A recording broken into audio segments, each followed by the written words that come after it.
Alors bonjour, bienvenue à tous. Nous sommes tous réunis aujourd'hui pour échanger sur la pédagogie Montessori dans l'éducation nationale. Donc vous êtes nombreux à nous écouter aujourd'hui. Je vais demander à tous les participants d'éteindre leur caméra et d'éteindre leur micro. Voilà, comme ça moi je peux seulement voir nos invités aujourd'hui. Vous nous avez envoyé des questions en amont, donc elles ont été intégrées au déroulement de la matinée, ne vous inquiétez pas. Alors on va commencer par se présenter. Je pense que nos auditeurs aimeraient savoir qui vous êtes et quel est votre lien avec Montessori. Donc je vais donner la parole à Solange qui est à gauche sur mon écran. Bonjour, merci pour l'invitation. Donc moi par rapport à la pédagogie Montessori, j'ai un regard, j'ai eu une formation Montessori, j'ai enseigné pendant 4 ans à l'école de Montessori Vevey, et ce qui m'a orientée ensuite à me poser beaucoup de questions sur l'enfant, le développement de l'enfant. Donc j'ai pris un tournant plutôt scientifique par pédagogie. Et voilà, j'ai fait une formation en bio-ingénierie et maintenant j'ai terminé il y a une année une thèse sur la pédagogie Montessori. Donc l'impact de la pédagogie Montessori sur le développement de l'enfant. Et je continue ces recherches. Merci Solange. Je vous rappelle, on a entendu des bruits de porte et de voix, donc merci à tous d'éteindre votre micro pour poursuivre cette table ronde. Monsieur Marin, je vous donne la parole pour vous présenter. Merci beaucoup Madame Guerrero, bonjour à tous. Alors tout simplement, merci pour cette invitation. Donc je vais me présenter, je suis inspecteur d'éducation nationale. Pourquoi être ici? Certainement parce que Montessori a fait partie un petit peu de mes dernières années. Voilà, alors qui je suis en 2 mots, tout simplement je suis enseignant au départ. Ma discipline de base c'est l'EPS. Et j'ai terminé comme professeur des écoles en étant passé par conseiller pédagogique, associé à l'UFM, à l'INSPE comme formateur. Et donc me voilà maintenant inspecteur d'éducation nationale, à la fois en charge d'une circonscription dans laquelle, des circonscriptions, puisque en fait je suis intervenu dans plusieurs circonscriptions dans lesquelles j'ai trouvé également des enseignantes enseignant cette pédagogie. Mais depuis 4 ans, je suis entre guillemets chargé de formation initiale et formation continue pour la totalité du personnel maternel et élémentaire de mon département. Et dernièrement, je conseille monsieur le recteur de l'Académie de Marseille, d'Aix-Marseille, sur le premier degré. Donc en fait, la pédagogie Montessori, pour moi, c'est une partie en fait de ce que je trouve dans les classes lorsque je m'y rends, et qui ces dernières années a été un gros morceau de ce que j'ai pu apprécier dans les classes. Et donc je vous remercie de cette invitation parce que oui, j'ai aussi des éléments à apporter, peut-être à dire. On a hâte de les entendre, merci. Stéphanie, je vous donne la parole. Merci Céline. Bonjour à toutes et à tous. Dans l'association Public Montessori, je suis référente nationale 6-12 ans depuis 2018. Et mon expérience de cette pédagogie est le résultat de 6 années dans une école privée hors contrat, en charge d'une classe 6-12. Sur le même temps, je me suis formée à ENI. Et l'issue de cette période dans l'école privée a été le passage sous contrat de la classe. J'étais déjà professeure des écoles avant et j'ai réintégré l'éducation nationale en 2014 en tant que remplaçante pendant de nombreuses années, jusqu'à il y a 2 ans où j'ai pris un poste de direction dans une école primaire de 8 classes.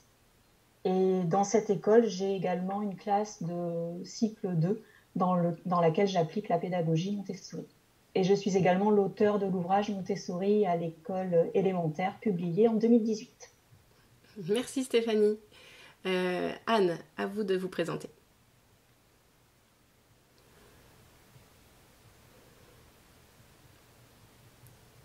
Anne, ah oui, Anne m'a entendu. Bonjour, C'est bon. pardon, j'avais un problème de son. Bonjour à tous, merci aussi pour l'invitation. Je m'appelle Anne, donc je suis enseignante dans l'éducation nationale depuis 1995, essentiellement en maternelle, même si j'ai fait un peu tous les niveaux.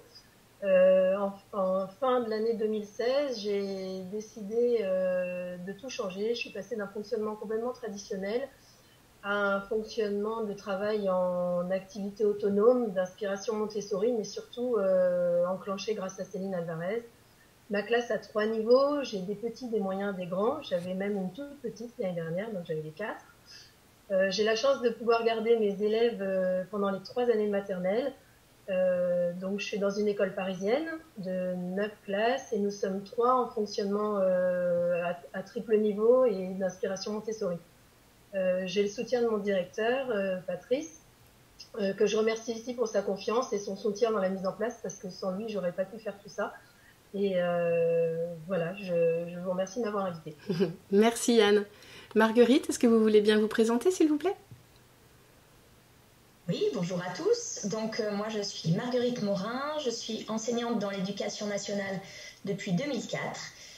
J'ai ensuite suivi une formation à la pédagogie Montessori en 2010, suite à quoi je l'ai mise en place dans ma classe après avoir effectué une adéquation entre la pédagogie Montessori et les programmes de l'éducation nationale.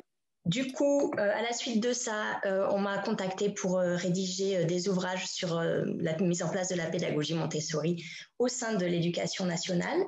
Et je suis formatrice au sein de l'éducation nationale également depuis 2013 et professeure à l'ICP de Paris dans le DU pédagogie active depuis 2017. Merci Marguerite. Cécile, est-ce que tu veux bien te présenter aussi? On ne te voit plus, Cécile. Ah, te voilà. Vas-y. Bonjour, je m'appelle Cécile, j'ai 10 ans, je suis en CM2. L'année prochaine, je passe en 6e. Je suis une ancienne élève de Montessori, de Madame Constance, et j'habite à La Réunion. Merci, Cécile. Je vais vous donner la parole, Sophie, pour que vous puissiez vous présenter aussi.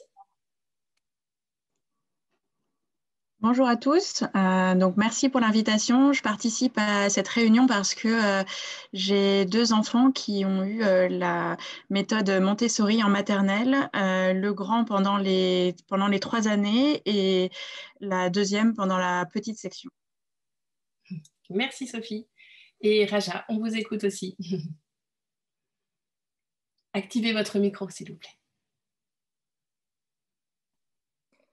Voilà, bonjour à tous, vous m'entendez? Oui. Je m'appelle Raja, je suis maman de Emna et Shaheen, qui sont actuellement en 3e année de maternelle et 1re année de maternelle. Et pour Emna, elle a fait les 3 années avec Anne en école parisienne. Et voilà, tout se passe très très bien. Merci. Alors, je me présente rapidement aussi et ensuite je présenterai l'association publique Montessori. Donc, Raja, est-ce que vous pouvez éteindre votre micro quand vous n'intervenez pas? Merci. Donc, je suis professeure des écoles depuis 2006 et à côté, j'accompagne des enfants et des collégiens. Je suis passionnée par l'éducation Montessori et les neurosciences. Et chaque vendredi, je publie un épisode de podcast. Donc, le podcast s'appelle « Pour un plein épanouissement affectif et cognitif ». Donc, j'invite des spécialistes qui contribuent justement à développer ce plein épanouissement. Et j'ai aussi un blog où je partage de nombreuses ressources. Je suis aussi déléguée départementale dans le 21 pour l'association. Et voilà, maintenant que je me suis présentée, je vais vous parler quelques minutes de l'association. Donc, Public Montessori a été créé en 2015. Il y a 400 adhérents aujourd'hui, une 50aine de groupes départementaux, donc des professeurs des écoles qui se réunissent pour travailler ensemble. L'association aide aussi à la formation en participant financièrement à une partie de la formation et aide aussi les professeurs des écoles dans l'acquisition de matériel. Et sans oublier les conférences, la table ronde comme aujourd'hui. Donc vous pourrez retrouver toutes les informations sur le site public-montessori.fr. Alors voilà, maintenant que tout le monde s'est présenté, on va pouvoir rentrer dans le vif du sujet et parler de la pertinence de l'éducation Montessori pour développer le plein potentiel de chaque enfant. Donc Solange, vos travaux de recherche ont porté sur les effets de la pédagogie Montessori sur le développement cérébral des élèves de 5 à 12 ans. Est-ce que vous pourriez nous détailler vos travaux et nous dire quels sont ces effets? Oui, alors, on a combien de temps à disposition? Prenez votre temps, c'est une question importante, prenez votre temps. Non, alors en fait, on a mené, il faut comprendre que les résultats que je vais vous dire là, ils ne découlent pas d'une étude. Ils découlent d'au moins 7 différentes études. Et on a eu une approche pour essayer d'arriver au plus près de la réalité de l'enfant. On a eu une approche qu'on dit multimodale, c'est-à-dire qu'on a regardé leur comportement d'un côté, on a aussi regardé comment fonctionnait leur cerveau. Et on a essayé comprendre le lien entre les deux. Et puis, du coup, on a fait voilà, différentes études. Et toutes ces études, en fait, ça nous a donné des pièces de puzzle. Et si on met toutes ces pièces ensemble, eh bien, on commence à avoir une histoire très cohérente qui nous donne des informations très importantes sur qui est l'enfant et comment il se développe. Et ce qu'on observe, c'est qu'entre 5 et à peu près 12-13 ans, qui était notre cohorte, nos enfants qu'on a suivis, donc le maximum, il y en avait 250. Après, vous imaginez bien que pour l'imagerie, c'est des choses qui sont coûteuses, qui sont compliquées à mettre en place. Eh bien, on avait des plus petits effectifs pour ces études-là. Mais globalement, ce que ça nous informe, c'est que l'enfant, entre 6 et 12 ans, ce qu'il développe, c'est sa capacité à faire face aux erreurs et à se corriger. Ça veut dire que cette capacité-là, elle découle en fait d'un moment dans le cerveau où le cerveau est particulièrement sensible pour ça. S'il est sensible et qu'il a une perméabilité particulière pour ces informations-là, ça veut dire qu'il va être très réceptif et il va se moduler et se façonner en réponse à son expérience au quotidien. Donc, s'il est dans un environnement où on demande d'apprendre par cœur pour le test, eh bien, c'est ce qu'il va faire. Et à l'inverse, dans un environnement Montessori où l'enfant est encouragé à faire face à l'erreur par lui-même et pour lui-même, eh bien, ça va le façonner différemment. Et c'est ce qu'on a observé. Et en fait, ce que je vais juste vous dire, je les ai résumés parce qu'à mon avis, ce sont des points très importants et essentiels et qui nous concernent tous parce que nous, adultes, on est aussi le résultat de cette expérience-là. Bien, ce qu'on observe chez les élèves Montessori, c'est qu'ils sont beaucoup plus autonomes pour faire face aux erreurs et se corriger par soi-même. C'est-à-dire qu'ils arrivent à l'adolescence avec une énorme capacité à détecter l'erreur et y faire face. Ils ne sont pas gênés par le fait de faire faux. Ils n'ont pas d'association affective au niveau de faire faux ou juste. Pour eux, faire juste, ce n'est pas bien, ou faire faux, ce n'est pas mal. C'est un fait et c'est une progression, c'est un processus. Et donc, ils connectent réellement leur cerveau pour faire face aux erreurs et résoudre les problèmes et non pas mémoriser les bonnes réponses. Ensuite, ça a aussi un énorme impact sur la manière dont ils perçoivent leur environnement social, c'est-à-dire qu'ils n'ont pas peur des autres et ils ont une ouverture, c'est-à-dire qu'ils ont un biais vers le positif, c'est-à-dire qu'ils sont ouverts aux autres. Ils ne vont pas se mettre en compétition. Et tout ça, on voit que ça façonne. Donc ça, c'est un papier qui est en cours, qui n'est pas encore à l'heure actuelle publié, mais on voit que ça façonne la dynamique, carrément la dynamique cérébrale, la manière dont la fluidité de pensée peut rester par rapport à commencer à se figer. Donc ça, c'est très important. Et le dernier point, c'est qu'on a observé, c'est que ce n'est pas que ces élèves-là deviennent des meilleurs exécutants. Ce n'est pas qu'ils ont une meilleure capacité à mettre à exécution ce qu'on leur demande.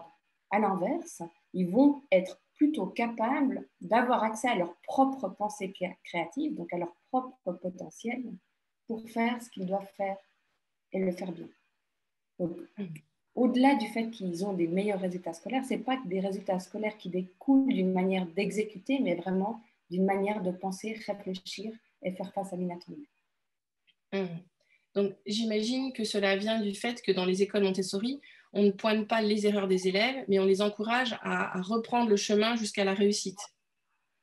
Voilà, c'est-à-dire qu'ils s'arrêtent, ils ne connaissent pas l'échec, c'est-à-dire qu'on ne va pas tout d'un coup les interrompre. Déjà, ils ont des longues heures de travail pour aller au bout, d'une part, et puis ils ne vont pas faire pour la note ou pour quelque chose d'extérieur. Ils développent vraiment cette compétence intrinsèque de faire les choses par soi-même, pour soi-même. Donc, c'est ce qu'on appelle l'autonomie.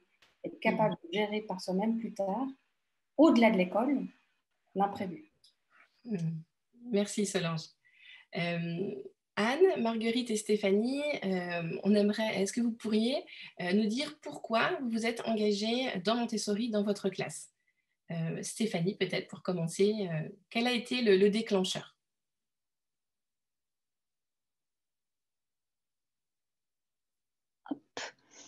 Alors, le déclencheur pour moi, ça a été ma fille en fait. Voilà, ça a été la naissance de mon enfant. Je vais la faire court, hein. C'est forcément quand on a des enfants, on s'interroge plus particulièrement sur comment on veut les accueillir dans le monde et ce qu'on veut leur transmettre.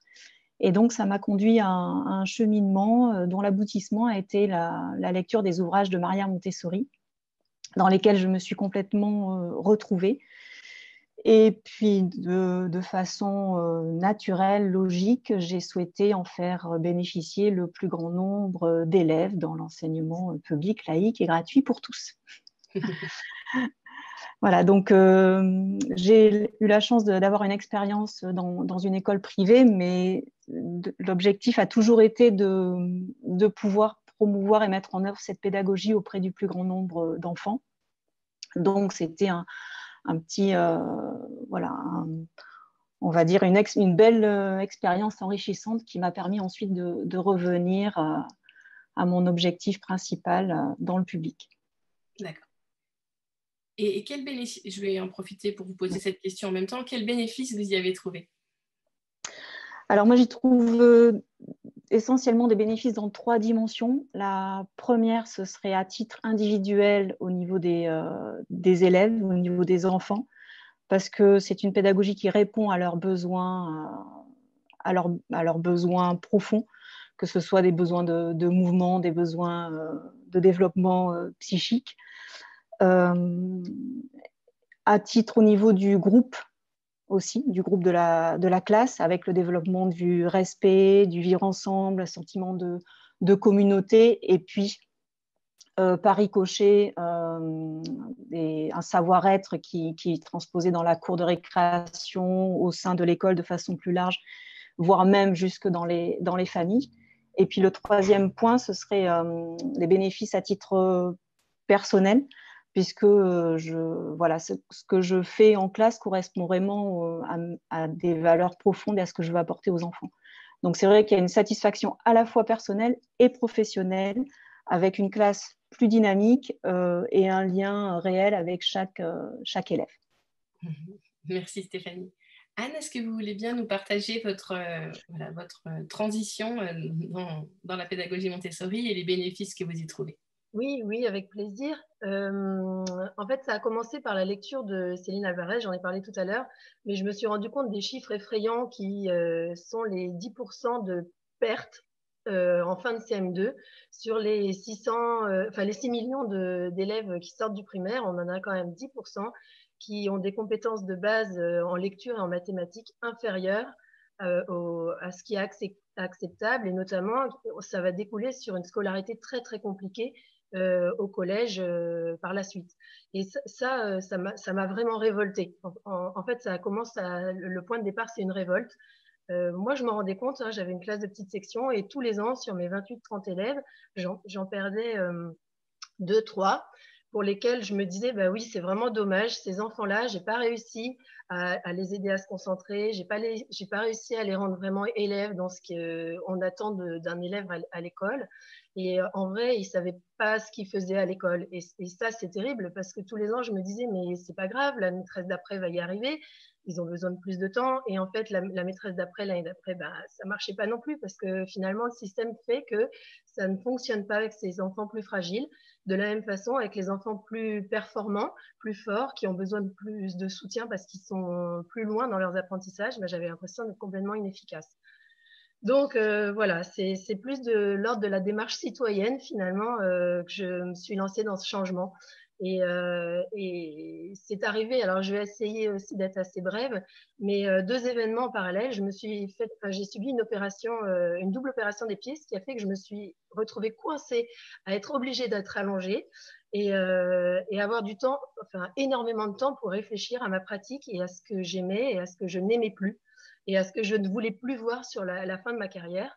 Et finalement, pendant ce temps-là, j'ai eu le temps de lire aussi. Et là, j'ai vraiment approfondi la lecture du livre de Céline Alvarez. Et je me suis en fait complètement formée en autodidacte un peu, en suivant ses vidéos.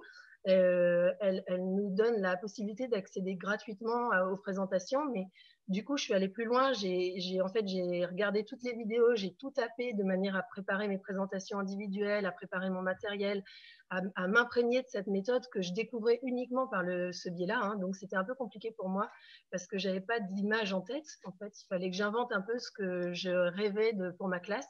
Je suis même allée jusqu'à faire de l'arrêt sur image sur certaines vidéos pour mieux comprendre comment ça marchait, essayer de faire petite souris dans sa classe. Voilà, j'avais que cet accès-là. Et en vrai, c'est devenu pas une folie parce que je suis très heureuse de faire ce que je fais, mais ça m'a demandé énormément de temps. J'ai commencé aussi, dès que j'ai pu commencer à marcher, à réunir du matériel, notamment tout ce qui était la base de la vie pratique pour ma classe. J'avais des petits, donc du matériel de manipulation qui permet d'apprendre à se concentrer, à se retenir. C'est de la manipulation fine, mais c'est pas l'unique objectif, hein. On est d'accord, ils apprennent beaucoup de choses quand ils font ça, autre que juste manipuler. Je me suis construite une file numérique, les chiffres rugueux et les barres numériques que j'ai fabriquées aussi.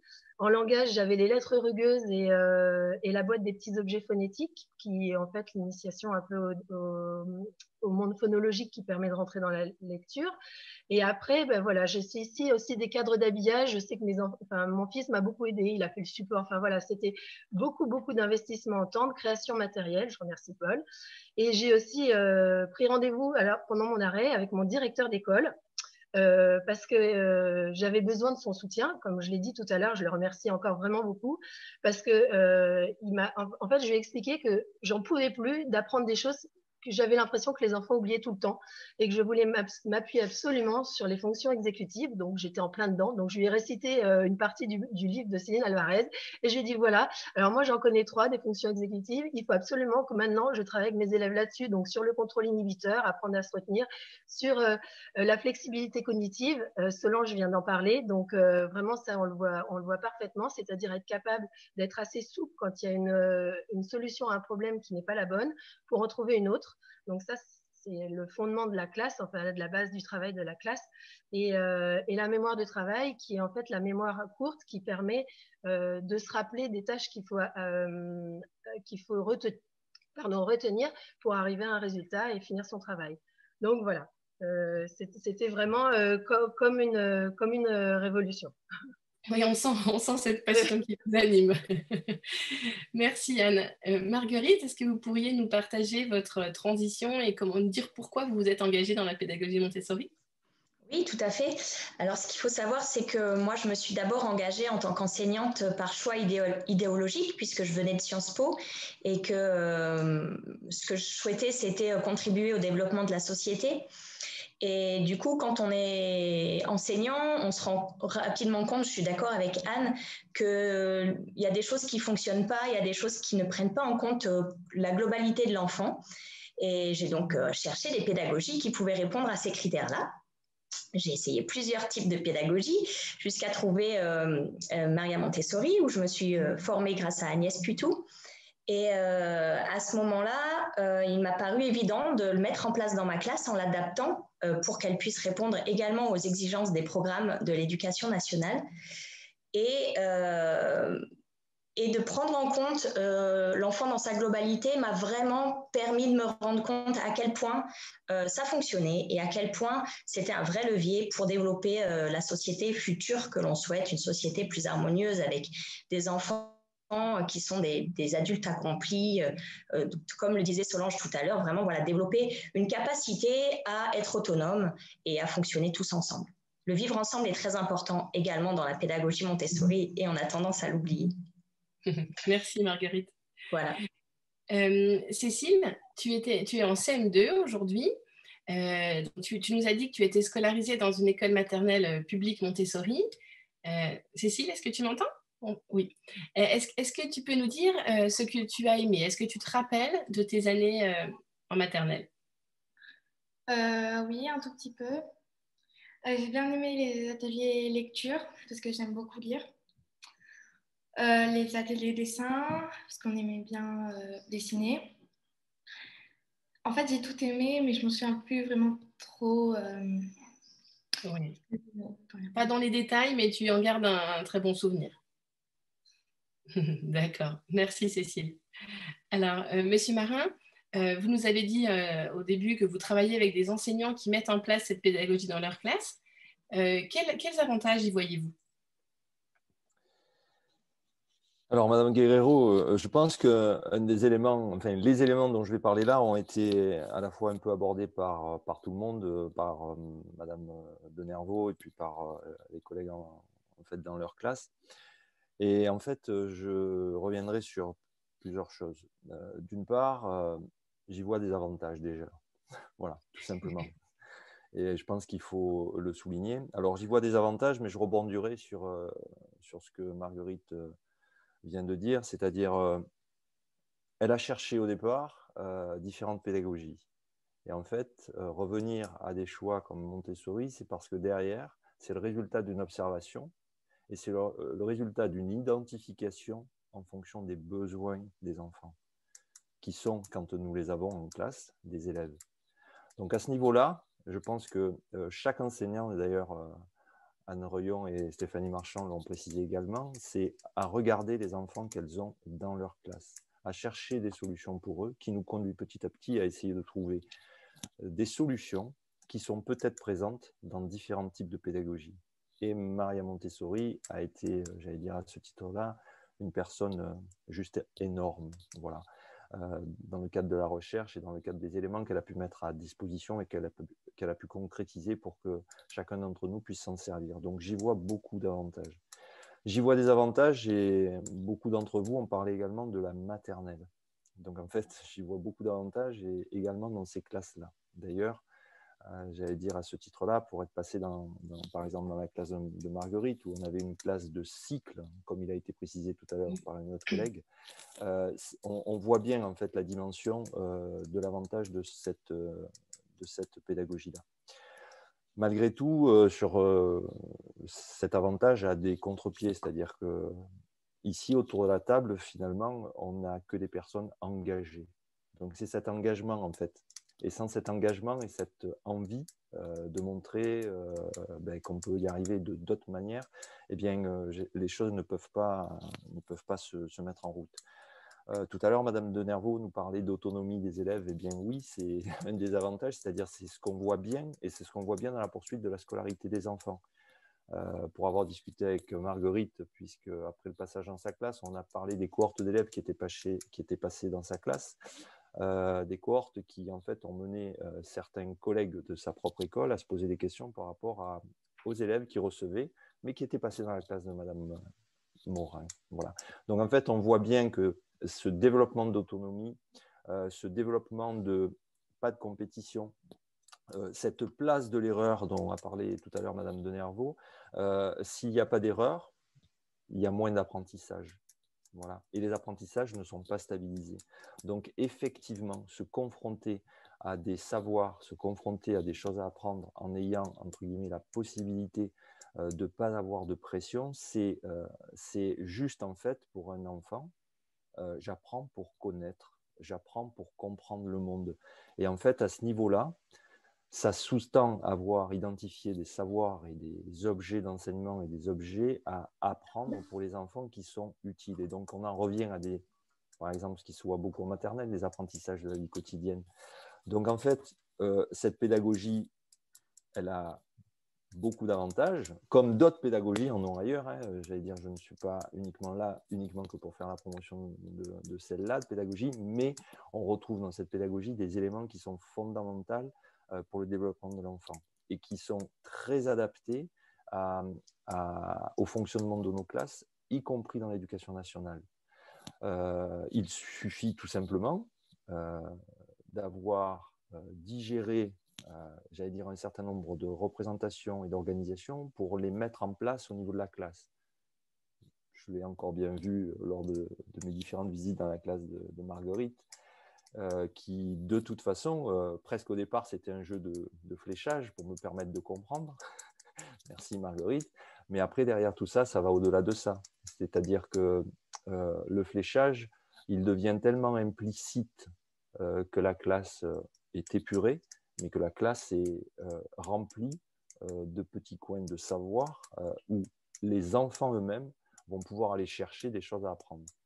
Et c'est cette richesse en fait de ces situations proposées aux élèves dans les classes qui est très intéressante pour la construction de la personnalité et pour le développement de chaque personnalité. C'est-à-dire que chacun va pouvoir s'exprimer pleinement au regard de ce qu'il est proposé et faire le rapport avec les programmes. On y viendra peut-être plus tard, mais c'est largement une chose possible. Merci. Ouais. On va revenir, on parlera juste après de la mise en place concrète dans les classes. Mais juste avant, j'aimerais entendre Sophie et Raja. Donc les deux mamans qui sont avec nous aujourd'hui. Sophie, votre fils a été 3 ans dans une école publique Montessori, votre fille 1 année. Quel bénéfice, quel bénéfice avez-vous ressenti en scolarisant vos enfants dans cette école? Alors, le bénéfice que j'ai vu déjà, c'est mes enfants avant, ils étaient avec une assistante maternelle, donc ils avaient une ouverture, un choix d'activités qui était libre. Et c'est vrai que j'étais un peu inquiète par la petite section, comment ça allait se passer. C'est pas moi qui ai choisi en fait que les enfants soient dans une classe Montessori, c'est le hasard qui a fait ça. Et j'ai été vraiment très contente de cette chance qu'ils ont eue. Ça leur a permis de pouvoir grandir et apprendre des choses à leur rythme, par rapport à leur choix, par rapport d'abord des thèmes qui leur plaisaient. En même temps, le grand, il avait vraiment une ouverture d'esprit, il voulait tout comprendre, tout apprendre. Et on voyait, tous les soirs, il était content, on voyait qu'il avait appris des choses, qu'il était heureux. Et encore maintenant, il est en CE2. Quand on lui demande quel est le professeur que tu as préféré depuis le début, il nous dit Yannick. Enfin, c'est son professeur qu'il a eu en maternelle pendant les 3 ans. Il y a eu un suivi en plus. Au début, il était en petite section. Après, il a commencé comment dirais-je, avoir une relation de grand aussi avec les autres quand il a été en moyenne section, en grande section, avoir cette diversité aussi d'élèves, en même temps de ne pas associer des activités à un âge. C'est-à-dire qu'il n'y a pas telle activité, tant que tu es en grande section, tu ne le fais pas. Il aimait bien les mathématiques, par exemple. Il a pu, avant la grande section, aller à son rythme. Et du coup, on ne ferait pas l'enfant en disant non, ça, il faut que tu le fasses à 5 ans. Tu as 3 ans, là, tu ne peux pas le faire. Il y a une liberté d'apprentissage de l'enfant qui est vraiment très forte, très riche. Et en même temps, il y a aussi accepter que l'enfant observe. Il n'est pas obligé de produire quelque chose. Il va apprendre par aussi observer les autres, comment ils font des activités. Et voilà, on n'est pas obligé d'être. Alors, j'allais dire l'action, mais c'est quand même. Il fait quelque chose, mais par le biais de regarder. Et c'est aussi une manière d'apprendre. Et après, il l'a fait en faisant des choses qu'il montrait aux autres. C'était aussi une manière de transmettre. Et en même temps, il était devenu grand frère. Donc, c'était aussi, on voyait, il a beaucoup aimé, comment dirais-je, montrer des choses à sa petite sœur, lui apprendre des choses. Et après sa sœur, quand lui, il est parti en CP, sa sœur est arrivée dans la même classe. Il y avait des discussions entre les deux. Ils utilisaient des vocabulaires que nous, on ne comprenait pas obligatoirement à expliquer les différentes activités qu'il y avait dans les classes. Comment dirais-je, je ne me souviens plus, ils me parlaient de serpents, de choses. Enfin, bon, du coup, derrière, il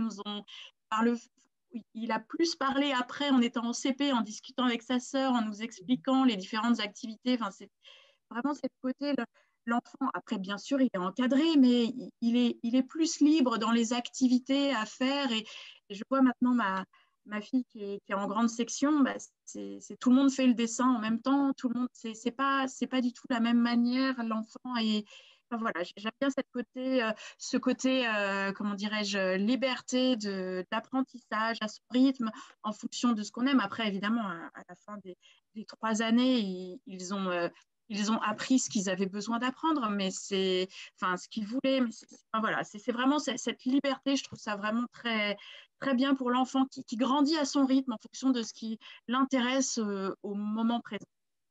On sent dans votre témoignage que sa curiosité, sa soif de savoir a été soutenue. Tout à fait. Oui, après, c'est ce qu'on faisait déjà avant. C'est quand il pose des questions, on lui répond, on essaye de lui expliquer.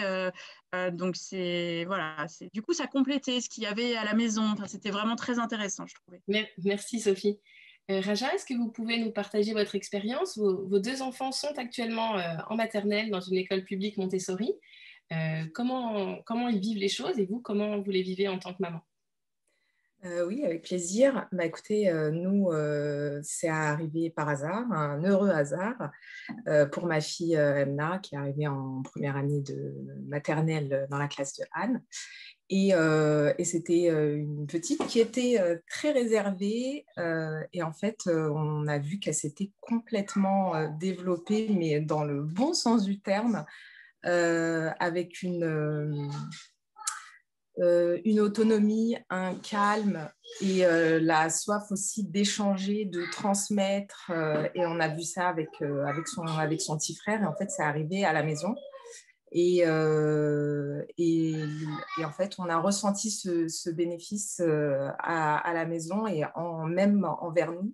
On a des enfants qui sont très autonomes, calmes, qui aiment échanger, qui vont au bout des choses, pas forcément que dans les activités, mais aussi, je vous donne un exemple, lorsqu'ils mangent, ils débarrassent, ils vont jusqu'au bout, au bout des choses, la vaisselle, dans le lave-vaisselle, ils vont vraiment, ils suivent ce qu'ils font dans la classe, tout simplement, et du coup, ça se transmet aussi en extérieur, ils ont le goût de la nature.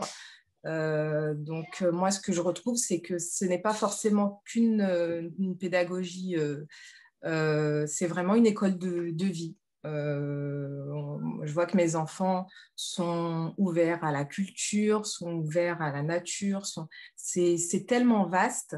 Et du coup, ça se transmet aussi aux parents et ça nous donne également envie d'aller dans ce sens. Donc, on suit un petit peu ce que nos enfants font dans la classe. Oui. Oui, c'est vrai que la proposition de Maria Montessori, ce n'était pas qu'une pédagogie, mais avant tout une philosophie qui repose sur des principes scientifiques. Donc, ce que vous nous partagez, c'est que ce n'est pas l'école d'un côté et la maison de l'autre, mais Exactement. vraiment une philosophie de vie. C'est exactement ça. Merci, Raja.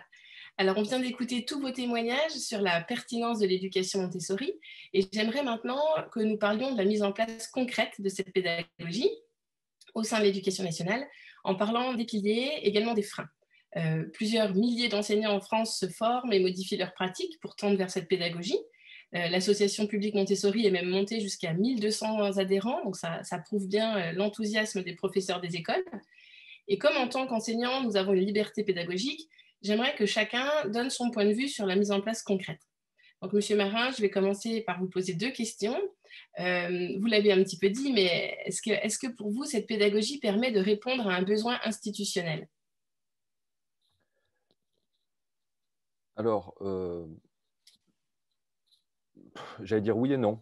Voilà. Donc, il n'y a pas une pédagogie qui répond à un besoin institutionnel et une autre qui ne peut pas y répondre. C'est en fait l'utilisation que propose chaque enseignant dans sa propre classe qui va permettre, et vous venez d'employer le mot de liberté pédagogique, puisque jusqu'alors, malgré les contraintes et les priorités qui nous sont, entre guillemets, demandées, voilà.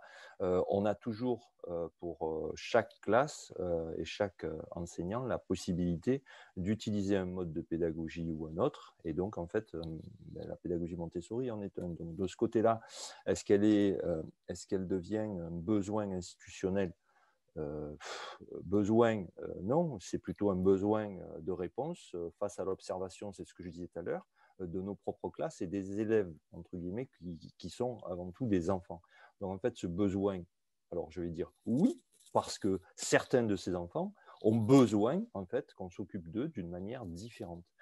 Après, dans une même classe, lorsqu'on est engagé, et c'est pour ça que tout à l'heure je parlais de cet engagement de l'enseignant dans cette pédagogie, quand on est engagé dans cette pédagogie, il se trouve qu'il y a une structure de la classe, il y a un aménagement, il y a un mode de fonctionnement qui fait que de toute façon, on peut, entre guillemets, et c'est là où on voit la différence lorsqu'en tant qu'inspecteur on passe dans une classe, je veux dire on passe dans une classe avec un personnel engagé, j'allais dire, militant et de cette dynamique-là dans lequel on voit qu'on retrouve tout qui va dans le sens de cette utilisation au service des apprentissages des élèves.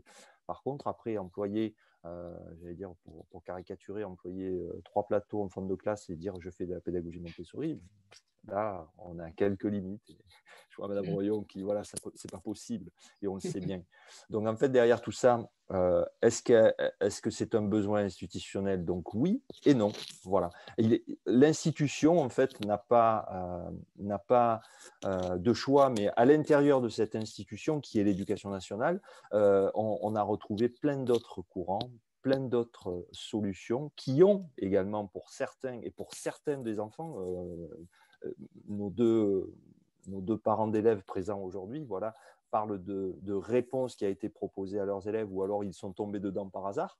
C'est la joie, j'allais dire, de la liberté pédagogique de chaque enseignant. Mais derrière, on voit comment certains y adhèrent, et puis peut-être que d'autres parents d'élèves y adhèrent un peu moins. Voilà. Donc en fait, derrière tout ça, on répond quand même, et c'est le principe même de l'éducation nationale, c'est-à-dire on accueille c'est un service public, et dans ce service public, on a la chance également et le bonheur de pouvoir accueillir tout le monde, et puis surtout d'être composé de tas de différents points de vue, qui fait également la richesse des parcours pour les enfants, à partir du moment où on sait tout simplement les regarder, les observer et leur proposer des éléments qui sont à la mesure de leurs besoins du moment, avec chaque personnalité d'enseignant qui, entre guillemets, a été façonnée. Tout à l'heure, Madame de Nervaux le disait très bien, hein, c'est-à-dire que peut-être qu'elle a grandi dans le Montessori, ou alors notre petite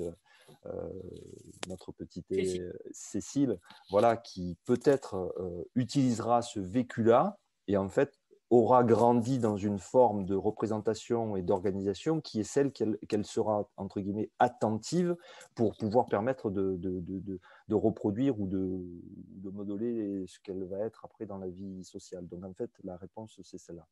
D'accord. Et est-ce que c'est possible de respecter les programmes de l'éducation nationale? Oui. C'est la question quand même. Tout à fait, tout à fait.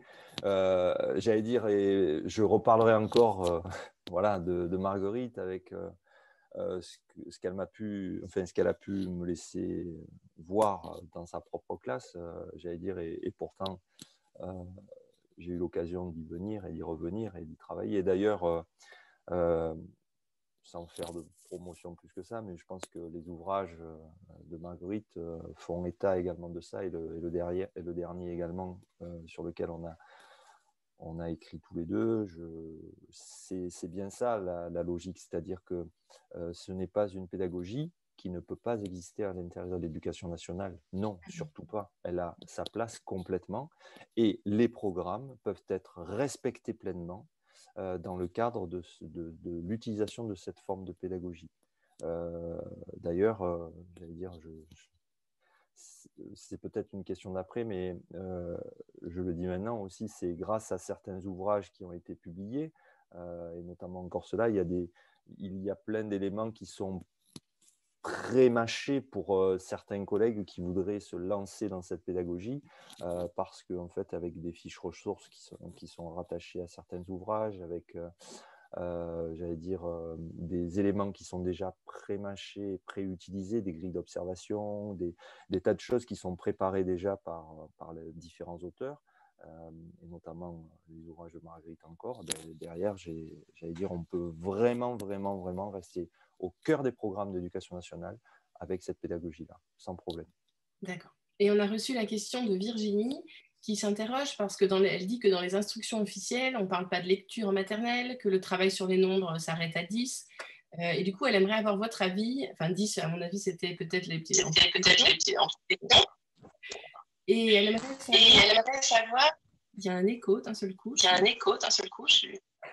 Mince, qu'est-ce qui se passe? On a un problème de son.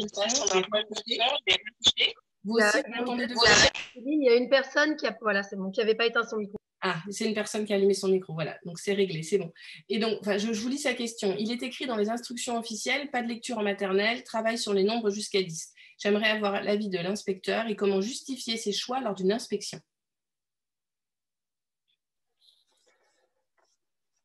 Pas de lecture, c'est peut-être pas comme ça qu'il faut le prendre.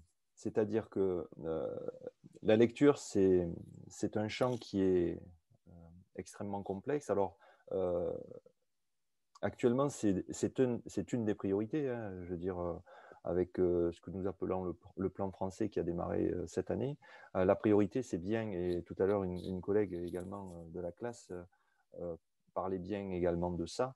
La lecture, c'est des apprentissages qui ne se déroulent pas en 1 an, en 2 ans. Non, on commence à apprendre à lire globalement quand on est en petite section, moyenne section, voire même avant. Et je m'arrêterai là parce que de toute façon, il y a bien des recherches qui montrent bien que apprendre à lire, c'est aussi avoir un bain, entre guillemets. Et Viviane Bouys disait bien qu'à la rentrée de certaines petites sections, il y avait une telle différence de bain de lecture chez certains élèves que certains arrivaient avec plus de 1000 heures au contact de cette magnifique chose qui est la lecture, les livres, enfin tout ce qu'il y a, alors que d'autres élèves n'avaient pas vu leur culture ou même ce qu'on appelle l'IPS, donc la chance de pouvoir être baigné, et donc ça faisait la différence sur l'apprentissage de la lecture que l'on pense et que l'on identifie toujours dans la classe de CP. Non, en CP, on apprend à décoder, et je suis un ancien maître de CP, donc en fait, je peux vous en parler aussi très très bien. On apprend à décoder, on a, j'allais dire, un certain nombre d'apprentissages qui se formalisent là parce que l'enfant est prêt. Il est prêt pour une grande majorité des enfants. Mais tous ne sont pas prêts à ce niveau-là. Il y en a certains qui sont prêts à partir de 5 ans, 4 ans et demi. Il y en a d'autres qui seront prêts à 8 ans, 9 ans. Et en fait, derrière, c'est la lecture s'apprend sur de nombreuses années. Et apprendre à lire, ça veut dire quoi? Ça veut dire aussi peut-être apprendre à comprendre. Donc actuellement, on parle, et vous entendez beaucoup parler de fluence, vous entendez beaucoup parler de compréhension. Il faut savoir que ce sont des éléments où certains chercheurs ont identifié que décoder, déchiffrer à une certaine vitesse ne permettait pas de comprendre. Donc derrière tout ça, apprendre à lire, c'est aussi avoir, durant toutes ces années, y compris dans les classes de maternelle, développer des moments qui sont sensiblement appelés lecture.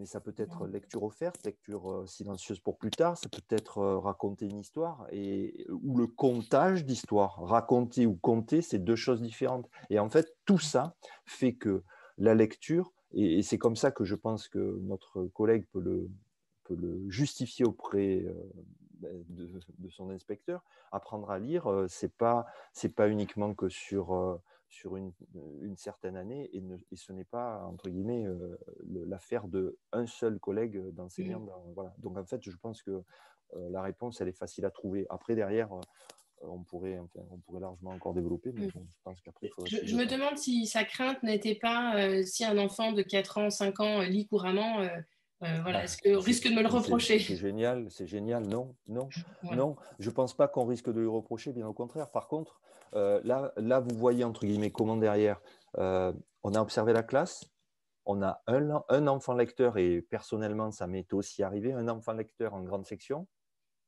et derrière, 28 autres enfants qui ne lisent pas. Eh bien, ça s'appelle de la différenciation pédagogique. Donc, quelle différenciation pédagogique, quelle adaptation à la situation, j'allais dire, liée au nombre d'élèves et surtout à ce que nos élèves savent faire, on va dire. Non, c'est le quotidien de l'enseignant. C'est comment prendre en compte la diversité de sa classe pour pouvoir continuer à faire progresser chaque élève à son rythme à lui. C'est extrêmement complexe. D'ailleurs, c'est un problème où, s'agissant de la formation initiale des enseignants, cela pose beaucoup de problèmes d'arriver à identifier précisément, j'allais dire, où en sont chaque élève pour pouvoir, entre guillemets, continuer à les faire progresser. Mais bon. Mais non, on ne peut absolument pas lui reprocher d'avoir un élève à 4 ans et demi qui sait lire à 5 ans. Ce qu'on a déjà vu, hein, sans problème. Oui. Je crois que Marguerite aimerait rebondir sur ce sujet.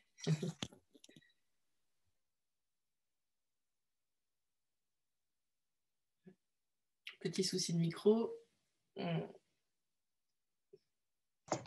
pardon. Oui, je voulais rebondir sur ce sujet parce que pour moi, la notion de programme, c'est une notion de minimum à faire acquérir à l'ensemble de nos élèves et non pas du tout une notion de maximum. Dans les programmes, il n'y a jamais de maximum. Il n'y a pas un moment où on va dire là, stop, on arrête là pour cette catégorie-là d'enfants. Les programmes, c'est vraiment le minimum, le palier que l'on doit garantir à chacun de nos élèves pour leur permettre de s'adapter dans n'importe quelle classe et à n'importe quel moment. Mais pour moi, c'est vraiment une question de minimum et non pas de maximum. Oui.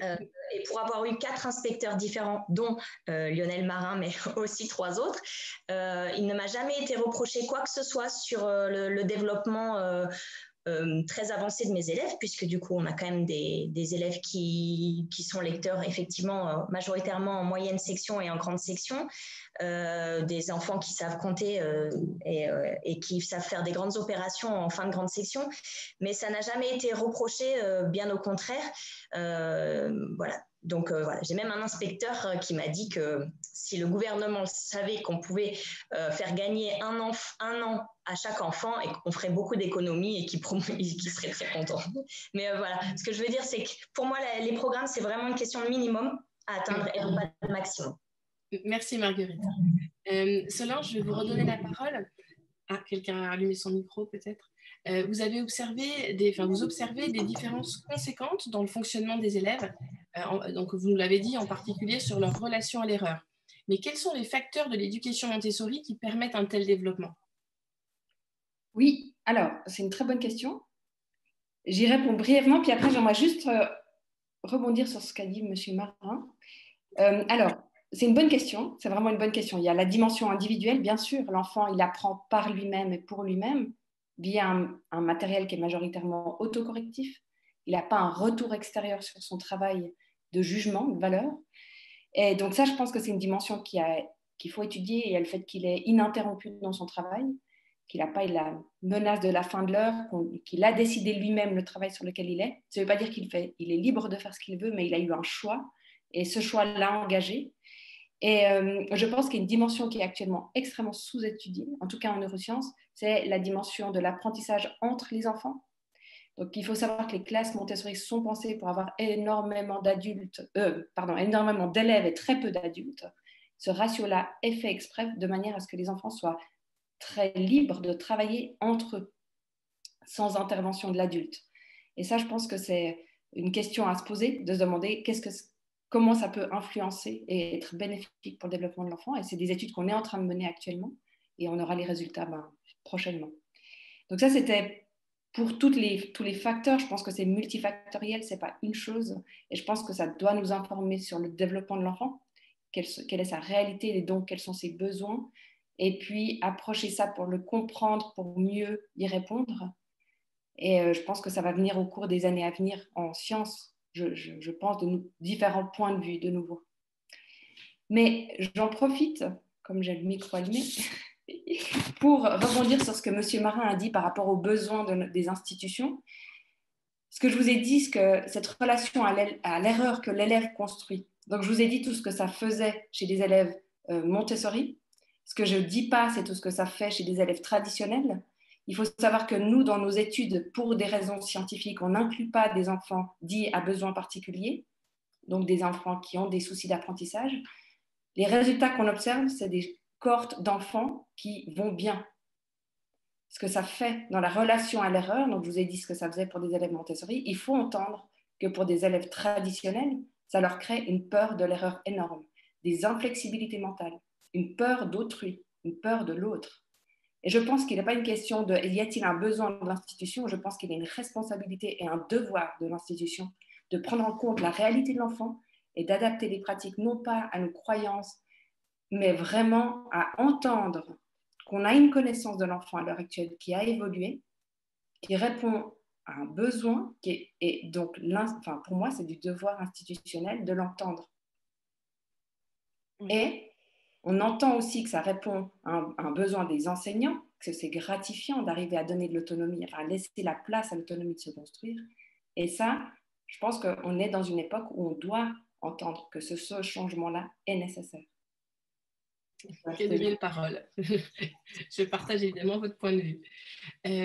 Stéphanie, est-ce que vous pourriez nous dire quelles difficultés vous avez rencontrées au début quand vous avez mis en place cette pédagogie? Parce qu'on parle des bénéfices, mais j'imagine que vous avez aussi vécu quelques difficultés. Oui, et encore aujourd'hui. Alors, je voudrais juste clarifier. J'ai parlé tout à l'heure que j'enseignais, que j'avais une classe de cycle 2. Alors, je clarifie. J'ai une classe qui, comme je disais, c'est la 2e année que je suis dans cette école. J'ai commencé avec des CE1, CE2. Cette année, je n'ai que des CE1. Et l'année prochaine, je ne sais pas encore. À terme, l'idée étant d'avoir une classe au moins double niveau, voire de cycle. C'est une des difficultés qu'on peut rencontrer. Une contrainte avec laquelle on compose en fonction de la configuration de l'école, en fonction des cohortes des élèves, en fonction des collègues, de beaucoup de paramètres. La classe Montessori se construit dans la durée. En quelques mois, elle ne se met pas en place, en une année non plus. C'est vraiment du long terme. D'où l'importance en effet de l'engagement. Et quand on est engagé, on n'a plus trop le choix en fait de revenir à une autre façon d'enseigner, une autre façon d'être avec les élèves, avec les enfants. Donc là, cette contrainte-là, elle existe et elle existe. En découle la difficulté d'avoir un mélange d'âge dans la classe, et donc forcément on perd au niveau des interactions, au niveau des apprentissages entre pairs. Il y a aussi des contraintes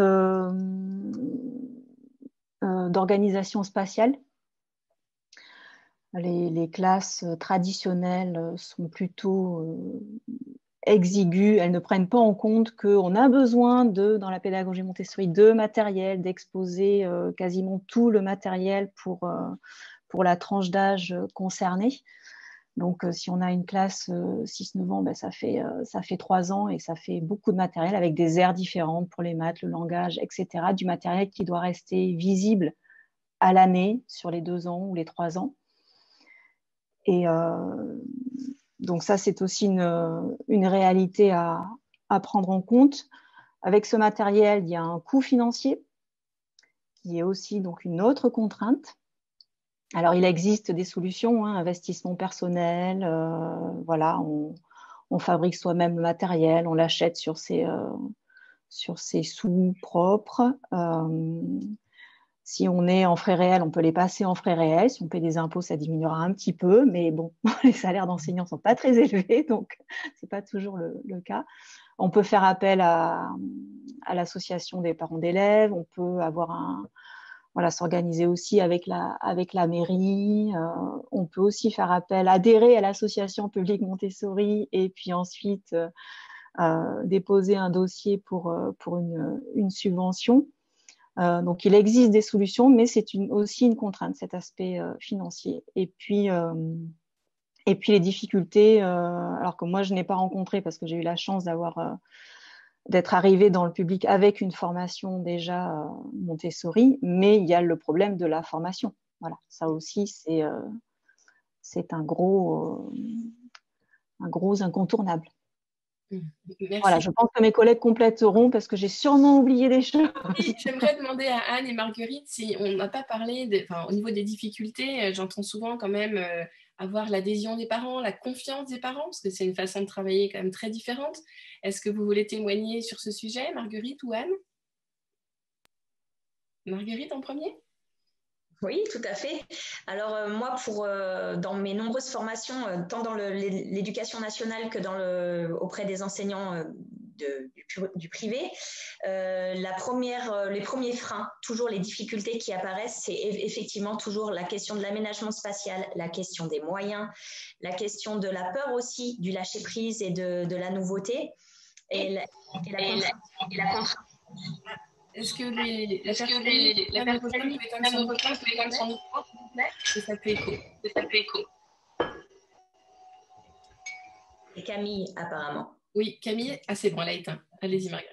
Voilà, et donc ça, ces peurs-là, elles reviennent toujours, ces difficultés-là, elles reviennent sans cesse. Et après, comme le disait Stéphanie, il y a des moyens et des leviers pour arriver à les dépasser. La notion d'engagement, effectivement, elle est maximale.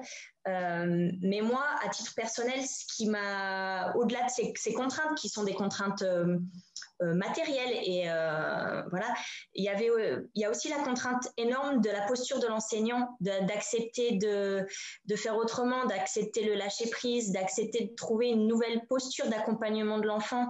Et ça, sans formation, sans se laisser du temps, c'est quand même compliqué. Donc c'est pour moi ce qui a été difficile à titre personnel. Et remporter effectivement l'adhésion des parents, parce que moi, quand j'ai commencé, autant maintenant c'est quand même très connu, la pédagogie Montessori. Moi, en 2010, c'était pas encore tout à fait ça. Donc du point de vue de mes collègues, du point de vue des parents, leur expliquer ce que j'allais faire, que j'étais pas complètement farfelue et que ce que je comptais mettre en place, c'était réfléchi, c'était pensé, et voilà, c'était dans un cadre. Voilà, ça a été pour moi mes deux principales difficultés. Merci Marguerite. Est-ce que Anne, vous voudriez nous partager votre expérience sur les difficultés et peut-être enchaîner après sur les piliers sur lesquels on ne peut pas faire l'impasse quand on débute? Voilà, Monsieur Marin parlait de juste 3 plateaux au fond de la classe.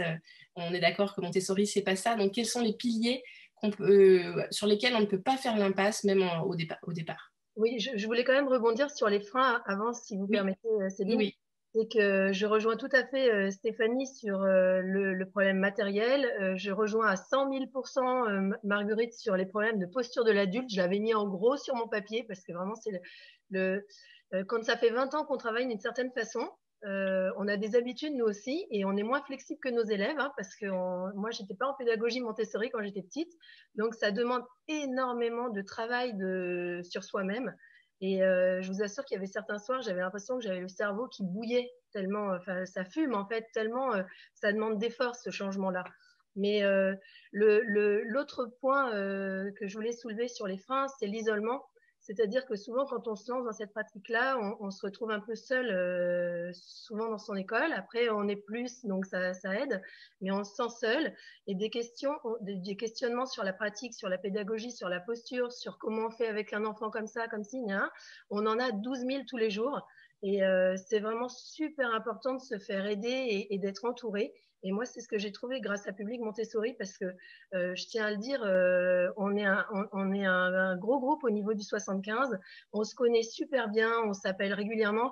Moi, ma première visite, la première fois en 2018, quand je suis arrivée à la première séance, je m'en rappellerai encore toute ma vie. C'est voilà, chez Aurélie, qui est devenue une amie, qui était en triple niveau avec tout le matériel dans la classe. Et je me disais, waouh, est-ce qu'un jour ça sera comme ça chez moi? Voilà, c'est extrêmement modélisant aussi.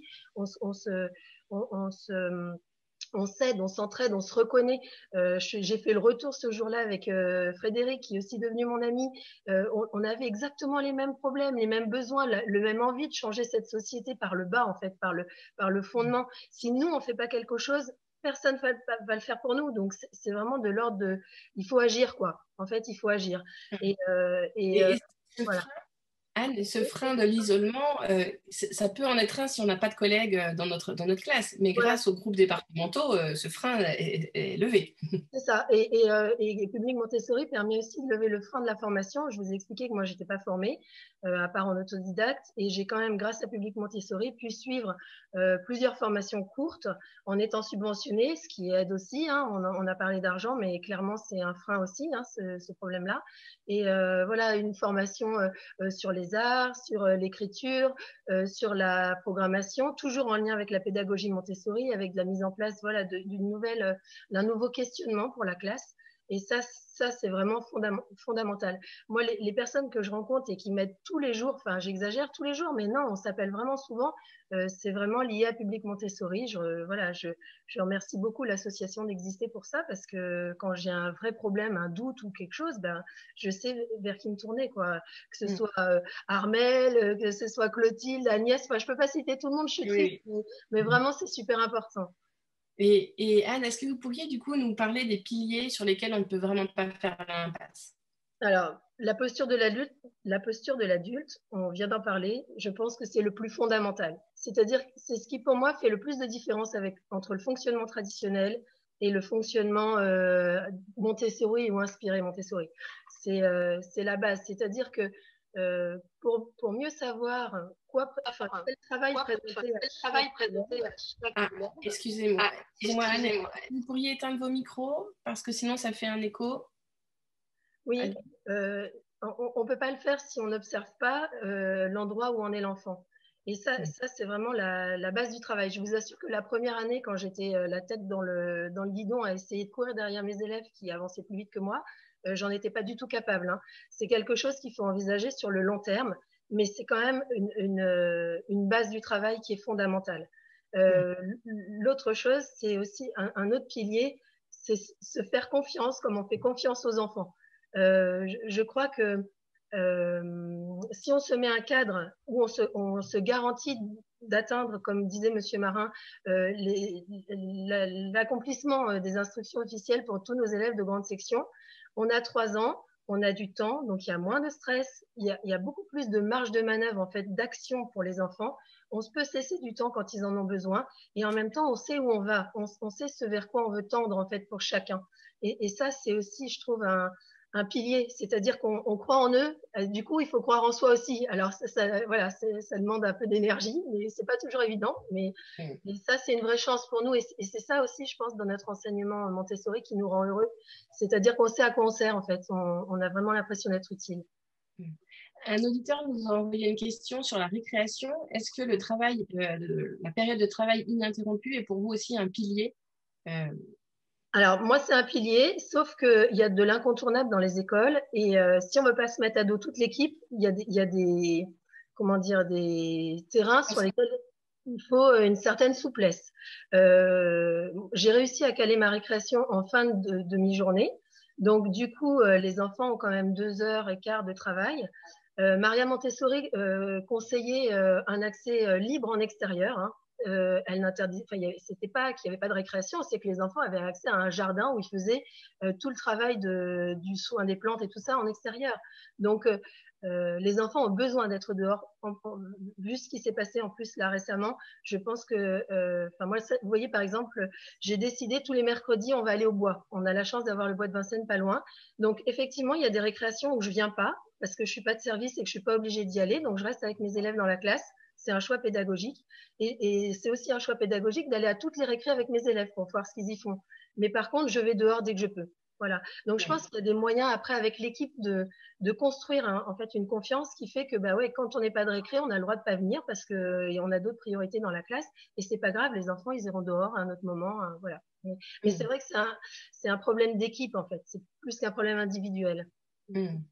Et peut-être que Marguerite et Stéphanie, vous aimeriez rajouter des choses par rapport aux piliers sur lesquels on ne peut pas faire l'impasse. Stéphanie, vous souhaitez rajouter quelque chose? Il remet son micro, voilà. Oui, c'est ça. Peut-être que j'allais laisser la parole à Marguerite parce qu'elle ne s'est pas exprimée encore sur le sujet. Oui, si tu veux. Alors oui, les piliers, pour moi, il y en a beaucoup, des piliers assez fondamentaux pour pouvoir dire qu'on met réellement en place la pédagogie Montessori. Déjà, il y a tout ce qui va différencier des plateaux de manipulation individuelle, la AMI. C'est-à-dire, c'est vraiment, je rejoins tout à fait Anne là-dessus, c'est la posture de l'enseignant qui, pour moi, est le pilier fondamental. Après, il y a aussi l'aménagement de la classe qui est un pilier.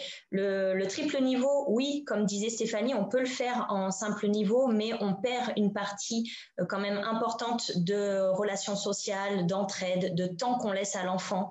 Donc, cette prise en compte-là globale de l'enfant et du temps qu'on lui laisse, la notion de temporalité, pour moi, elle est importante. Il y a aussi l'obligation qu'on a quand on met en place la pédagogie Montessori de toute expliciter. C'est-à-dire qu'on ne laisse rien de façon implicite, on explicite tout à l'enfant, on lui donne toutes les clés de compréhension du monde. La notion de liberté, qui est pour moi une notion fondamentale de la pédagogie Montessori, donc laisser libre l'enfant. et la structuration, c'est-à-dire structurer à la fois l'espace, structurer les apprentissages. Si déjà l'enseignant il structure ça, il va pouvoir le transmettre à l'enfant et donc prendre en compte la diversité de chacun. Merci Marguerite. Alors, Monsieur Marin, j'avais noté une question, je la trouve un petit peu bizarre, surtout vu ce que vous avez vu, mais je vais vous la poser quand même.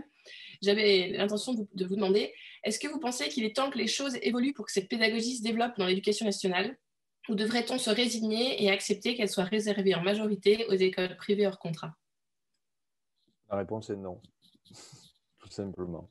Ce n'est pas réservé à une pédagogie hors contrat.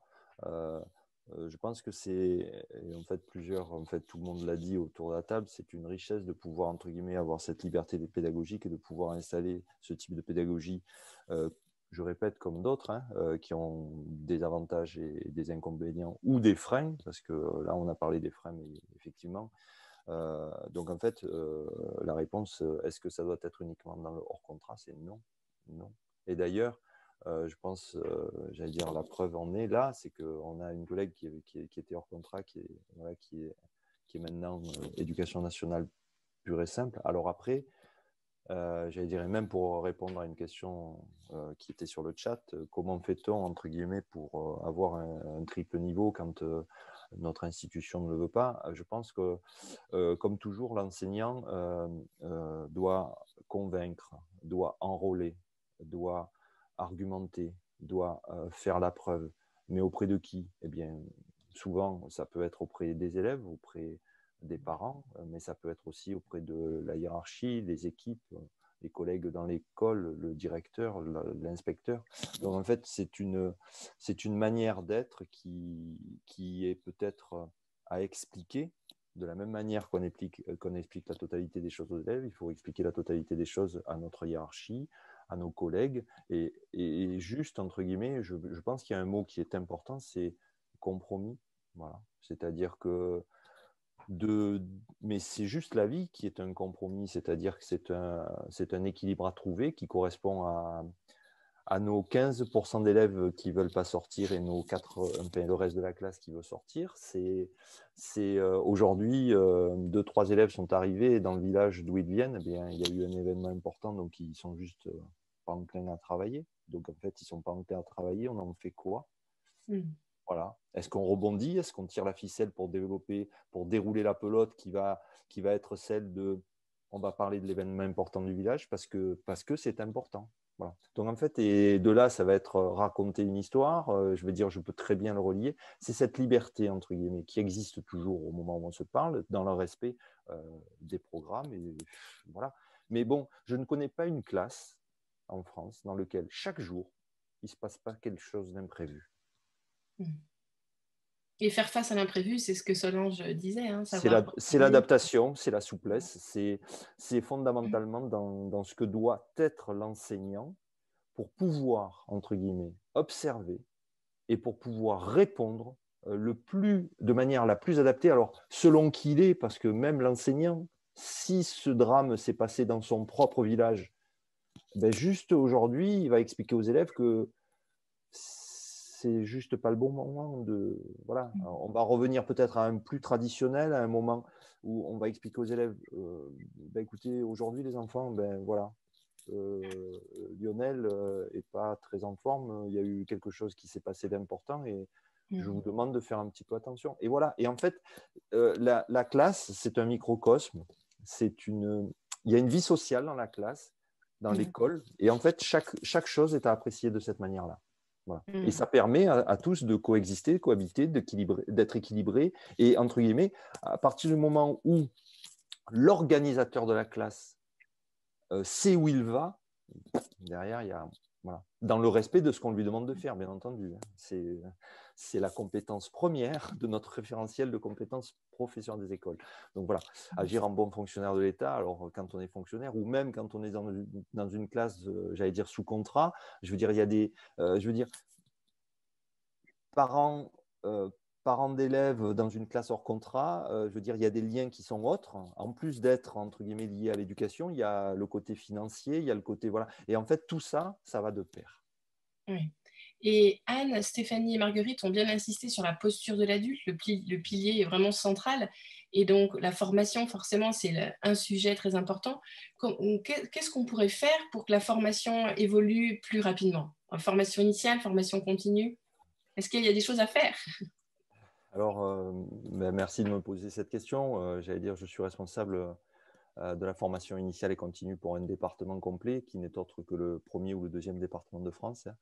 Donc, en termes de volume, je m'adresse à 12 000 ou 13 000 enseignants avec des cohortes de jeunes lauréats qui sont arrivés jusqu'à 500 suivant les années. Donc, c'est un problème fondamental, la formation. La formation, actuellement, elle a été retravaillée après les assises de la formation au niveau national qui ont conduit progressivement à voir arriver, nos deux collègues vont pouvoir l'attester, les fameux plans français, plans mathématiques, avec un travail sous forme de constellation qui a complètement abandonné un certain nombre de fonctionnements qu'on appelait des animations pédagogiques. Alors, animer, c'est bien beau, mais je préfère employer le terme de former.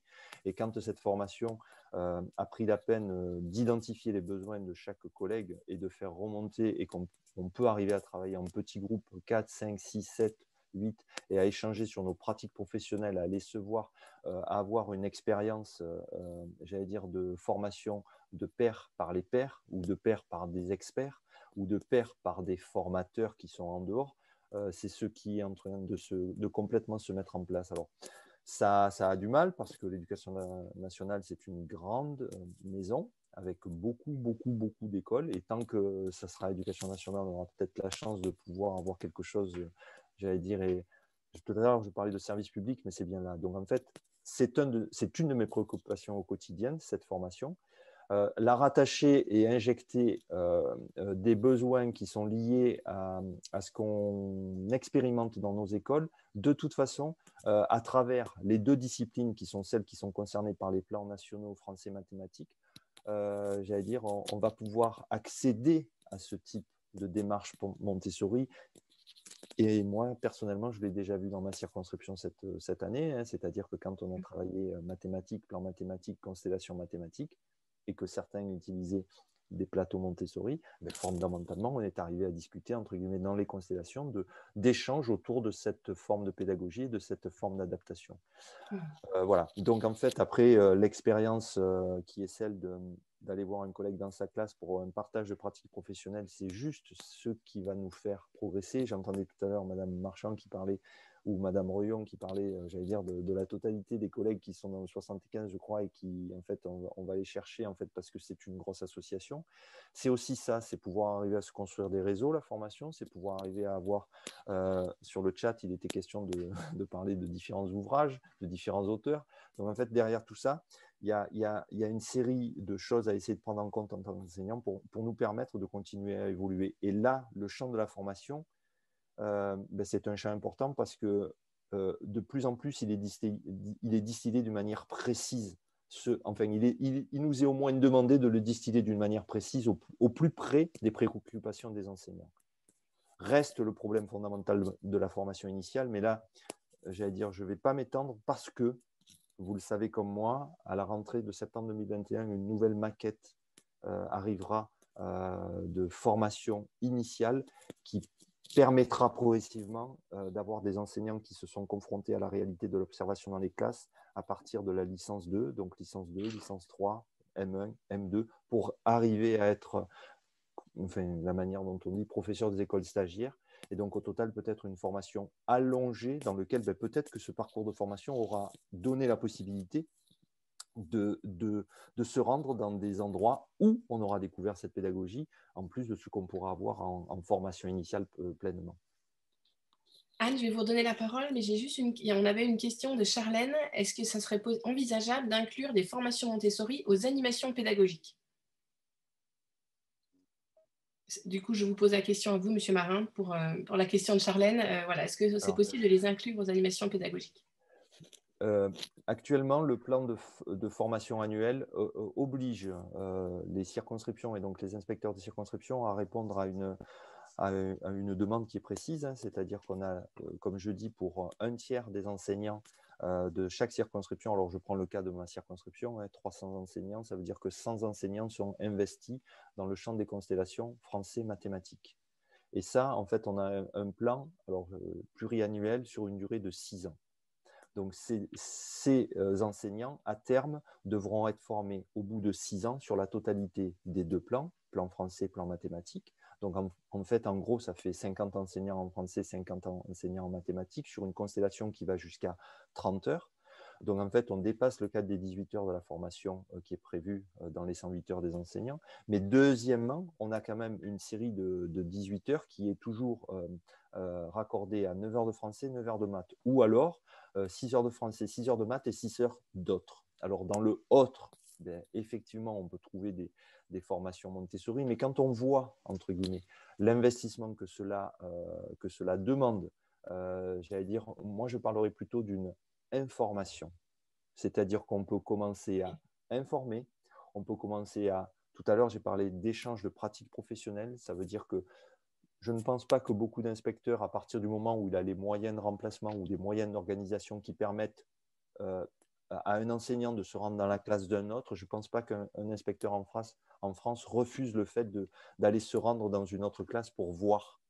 La seule des choses, c'est qu'il faut organiser, en fait le fait que nos élèves soient accueillis dans nos classes et que ça n'ait pas d'incidence. Alors, à certains endroits, ça peut être simple. Quand l'équipe s'entend bien, ça peut être le jour où ma collègue directrice a sa demi-journée de décharge, je lui demande de me remplacer dans ma classe 1 heure et je vais voir ma collègue qui est en pédagogie Montessori et je trouve le relais.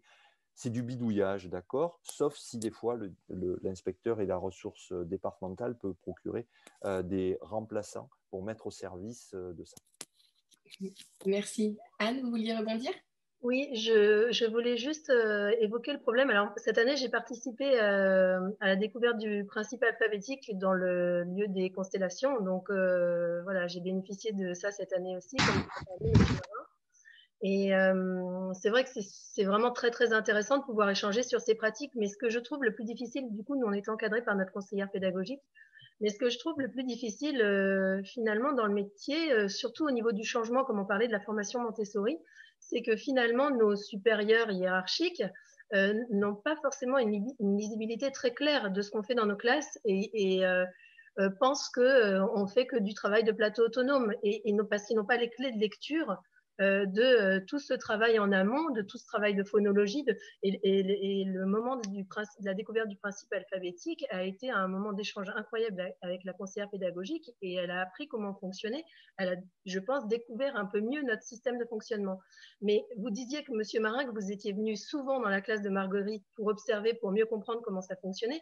Je pense qu'aussi, nous, au niveau de notre hiérarchie, on a un problème de non-lisibilité de notre travail. C'est-à-dire qu'il faudrait du temps pour pouvoir leur expliquer vraiment tout ce qu'on y fait, parce que c'est tellement riche et tellement varié. Moi, l'inspectrice, quand elle est venue, elle marchait sur les tapis, alors que c'est la base. Même les petits, ils savent qu'on fait le tour des tapis. Vous voyez, il y a des choses comme ça. Je dis c'est une petite bêtise, hein, c'est juste pour rire. Mais en fait, c'est pas lisible. En fait, ce qu'on fait, c'est tellement bizarre que on n'a pas de lisibilité du premier coup. En fait, il faut vraiment se pencher, avoir envie de comprendre. Et c'est ça que je trouve qu'il faudrait essayer de changer aussi pour nous aider, nous, après, sur le terrain. Est-ce que vous voulez rebondir, Monsieur Marin, ou je donne la parole à Marguerite qui... Juste 2 minutes. Oui, j'entends bien et vous voyez comment on retombe sur un problème de personnalité de personne et je vais faire simple. Vous savez que dans nos classes, on rencontre de bons enseignants, de moins bons enseignants. Il y a de bons parents, de moins bons parents. Il y a de bons inspecteurs, de moins bons inspecteurs. Je ne vais pas dire plus parce que voilà. Après, j'entends. Je pourrais également vous parler d'autres pédagogies. Hein. Oui. Freiner, j'allais dire, voilà, j'ai utilisé l'imprimerie, j'ai cherché, comme vous tous. Et après, la problématique, c'est le nombre de choses qui nous est demandé, comme vous d'ailleurs. C'est-à-dire qu'actuellement, on a un système où l'école doit faire beaucoup de choses, peut-être trop de choses. Et peut-être qu'à un moment donné, on n'a plus de temps suffisant. Mais ce dont vous avez parlé, c'est-à-dire avoir pu permettre à votre conseillère pédagogique de commencer à trouver quelques clés de lecture de votre propre classe, c'est ce que je disais tout à l'heure. Il faut savoir enrôler, il faut savoir convaincre, il faut savoir montrer. Et en fait, dans le faire valoir ce qu'on fait, c'est aussi ce que l'enseignant doit savoir faire. Alors que restons cachés pour vivre heureux, non, on ne reste pas caché, on montre ce qu'on fait avec nos élèves parce qu'en fait, ça valorise le travail de nos élèves. Actuellement, il y a dans plein de circonscriptions, on a des tweets de circo, et puis d'autres moyens, on a des Facebook, on a autre chose, même si des fois, ce n'est pas institutionnel, mais on partage de l'information et ça se voit. Et progressivement, je pense qu'il faut prendre du temps, c'est ce que vous disiez, madame, il faut prendre du temps parce que c'est énorme à digérer tout ça, c'est énorme. Voilà. Et en fait, on arrive à ce moment-là avec une histoire qui est l'histoire de l'éducation nationale. Et derrière, je reviens au service public. Pensez quand même que beaucoup d'enfants en France peuvent aller à l'école de partout. Et ce n'est pas le cas de partout dans le monde. Donc en fait, on a aussi cette chance et c'est pour ça que voilà, il nous faut un peu de temps. Et continuez. Moi, je vous encourage vraiment. Merci beaucoup pour eux. Marguerite, vous vouliez rebondir ? Oui, je voulais rebondir sur le fait de faire des formations dans l'éducation nationale, puisque c'est quand même une grosse partie de mon travail. Donc oui, il est possible de faire des formations et des animations pédagogiques dans le cadre de l'éducation nationale. C'est au bon vouloir de l'inspecteur, souvent, et de l'équipe de circonscription. Donc, il est nécessaire, en tant qu'enseignant aussi, de faire remonter ces demandes-là à nos inspecteurs parce qu'en fait, eux, ils veulent répondre à ces besoins-là, ils veulent nous accompagner du mieux qu'ils peuvent. C'est souvent, comme tu disais, Anne, qu'ils ne savent pas. Et voilà, donc il est important de faire remonter ces besoins-là parce que c'est possible de le faire. Et deuxième chose, pour encore rebondir un peu plus loin sur ce que tu disais, Anne, sur former les formateurs, et ben justement, cette année, j'ai commencé des formations de formateurs, notamment dans la circonscription de Gex, où là, tout le département avait accès à cette formation de formateurs pour justement avoir les clés de lecture de ce qu'on fait et de ce que c'est que cette pédagogie-là, parce que très souvent, ils n'en ont pas la connaissance. Comme disait Lionel Marin tout à l'heure, ils ont beaucoup de choses à gérer, eux, ils voient plein de choses différentes. Et donc, de les accompagner pour leur permettre d'arriver à lire ce que nous, on fait en classe, c'est très important. Et c'est en train de se mettre en place. Donc, voilà, la notion de temps, effectivement, elle est là, mais en tout cas, ça existe. Oui, monsieur Marin ? Ah, remettez votre micro. Tout simplement,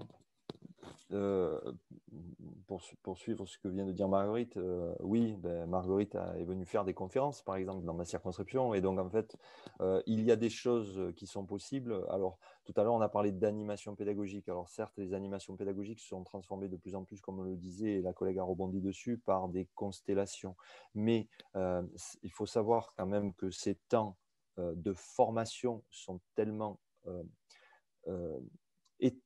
il faut tellement de temps pour arriver à former, et notamment sur ce type de pédagogie, qu'après, on ne peut parler que d'information ou de temps, entre guillemets, de conférence pour pouvoir, entre guillemets, amorcer les éléments. Et en fait, les choses se construisent d'une part dans la durée. Tout à l'heure, je ne sais plus, mais vous avez été plusieurs à le dire, on a besoin de plusieurs années pour construire tout ça, pour équiper sa classe, et en fait, pour grandir avec ce qu'on perçoit et ce qu'on comprend et ce qu'on connaît de cette nouvelle forme de pédagogie. Mais elle n'est pas unique. C'est-à-dire qu'à des moments, en passant dans certaines classes pédagogie Montessori, derrière, on a des activités qui redeviennent traditionnelles à d'autres moments. Donc, en fait, derrière, on n'est pas dans un carcan, puisque ça a été une question, j'allais dire, dont j'ai débattu beaucoup avec une collègue, j'allais dire, qui était investie dans cette pédagogie en tant que formatrice également. Je lui dire, mais quand on rentre dans Montessori, finalement, c'est qu'un carcan. Parce qu'en fait, on a des règles à ne pas dépasser qui sont, non, il faut, entre guillemets, et c'est pour ça que je parlais d'équilibre, et c'est pour ça que je parlais de possibilité de travailler au sein de l'éducation nationale avec ça en réponse au programme, et surtout en fonction de l'organisation qui est possible au sein de nos classes de cette manière-là. Merci.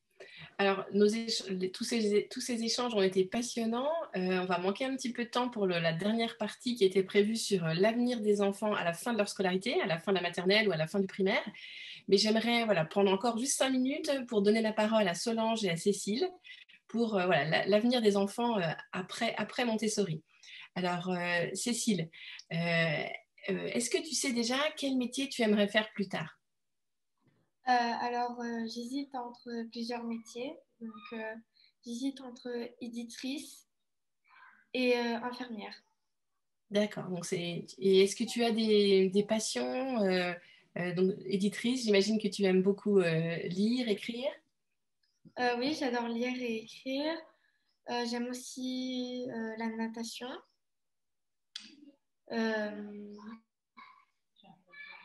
D'accord, donc tu as plein de choses que tu aimes et voilà, tu as déjà quelques idées pour ton avenir. Merci Cécile. Solange, la dernière question, je ne peux pas ne pas vous la poser, celle-ci, elle est trop importante. Quel est votre point de vue de chercheuse par rapport au retour des élèves dans une école classique après une expérience scolaire Montessori? Moi, j'aurais tendance à croire qu'un enfant qui a profité d'un environnement où il a pu bien se développer sa confiance en soi, son autonomie, continuera sur sa lancée, mais quel est votre point de vue? Alors, donc, ce que je vous ai présenté avant, là, que les enfants développent cette capacité à faire face aux erreurs, en fait, il faut comprendre que c'est une compétence fondamentale de l'humain de faire face à l'imprévu.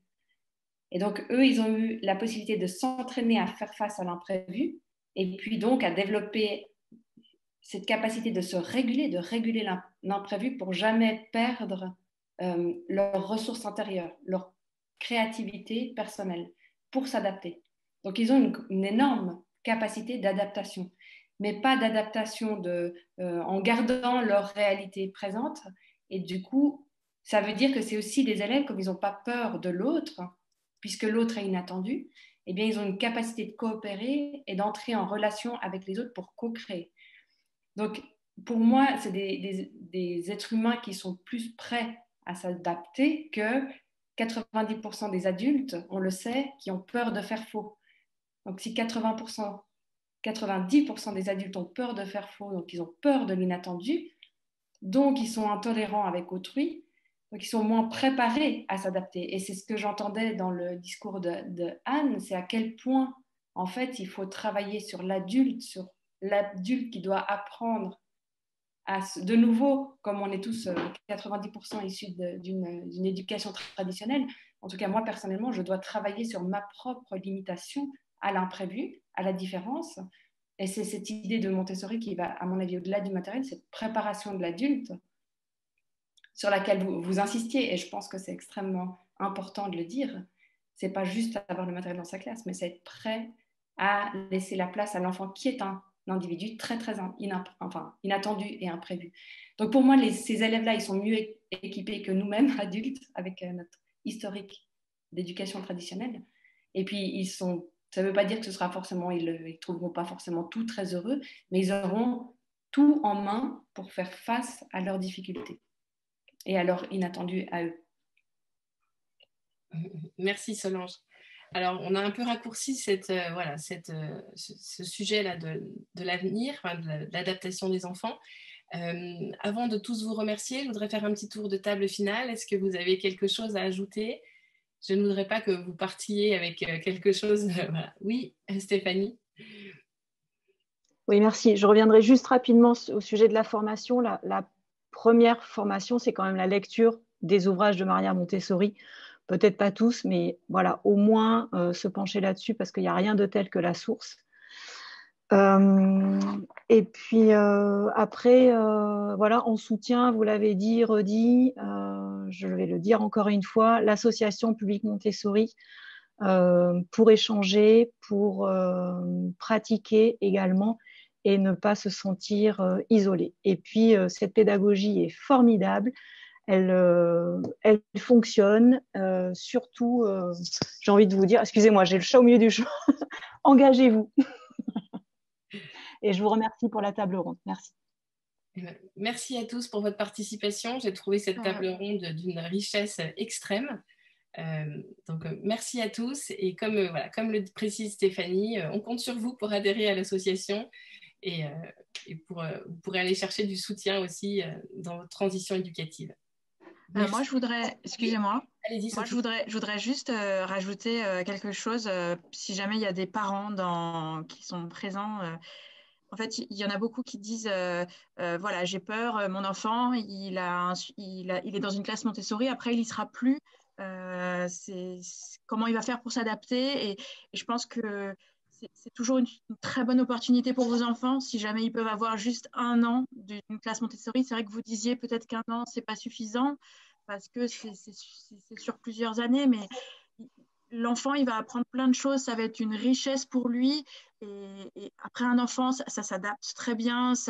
Et pour moi, il faut pas vous dire, bah non, comment on va faire après? Il aura une éducation plus classique. Offrez-lui cette expérience qui pourra être que bonne de mon point de vue. Donc voilà, je voulais juste. Merci Sophie. Et ben, merci à tous d'avoir participé. Merci beaucoup. Merci, au revoir. Au revoir. Merci.